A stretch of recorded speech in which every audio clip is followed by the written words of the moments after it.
Tihar jail నుంచి MLC కవిత విడుదలయ్యారు. Delhi liquor policy కేసులో supreme court ఆమెకు బెయిల్ ఇచ్చింది. పూచీకత్తు బాండ్లను ఆమె భర్త Anil BRS MP Vaddaraju Ravichandra rows avenue కోర్టుకు సమర్పించారు.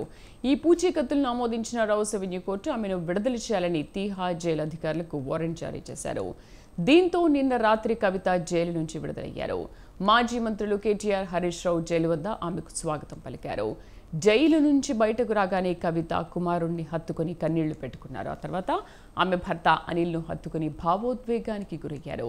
పిల్లలను వదిలి జైల్లో 5.5 నెలలు ఉండడం ఇబ్బందికర విషయమన్నారు కవిత. తాను కేసీఆర్ బిడ్డను తప్పు చేసే ప్రసక్తే లేదన్నారు. మొండిదాన్ని, మంచిదాన్ని అనవసరంగా జైలుకు పంపి జగమొండిని చేశారని తెలిపారు.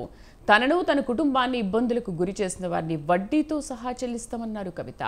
ఇక చట్టబద్ధంగా తన పోరాటం కొనసాగిస్తామన్నారు. క్షేత్రస్థాయిలో మరింత నిబద్ధతతో పనిచేస్తామని కవిత చెప్పారు.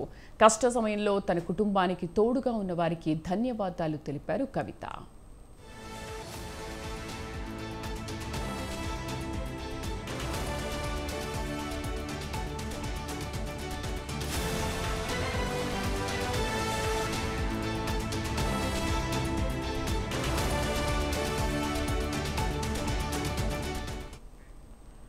జైలు నుంచి విడుదలైన కవిత ఇంకా ఢిల్లీలోనే ఉన్నారు. ఇవాళ ఢిల్లీ లిక్కర్ పాలసీ సిబిఐ కేసులో కవిత ఛార్జిషీట్పై రౌస్ అవెన్యూ కోర్టులో విచారణ జరగబోతోంది. ఆమె కోర్టుకు హాజరు కాబోతున్నారు.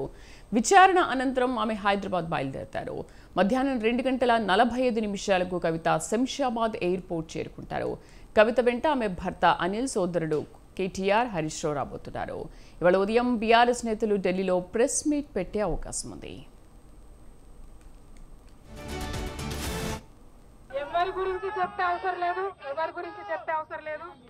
మనము నేను తెలంగాణ బిడ్డను, నేను కేసీఆర్ బిడ్డను, నేను తప్పు చేసే ప్రసక్తే లేదు.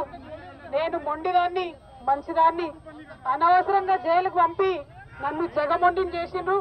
ఇంకా ప్రజాక్షేత్రంలో గట్టిగా పనిచేస్తాం, కమిట్మెంట్ తో పనిచేస్తాం, అందరితో కూడా నిలబడి ఉంటామని తెలియజేస్తున్నాం. We were always tough. We are fighters. We will fight it out legally. We will fight it out politically. We were always tough. By sending us to jail illegally, they only made BRS and KCR's team unbreakable. Thank you. Jai Telangana, Jai Hind. ఎవరి గురించి చెప్పే అవసరం లేదు.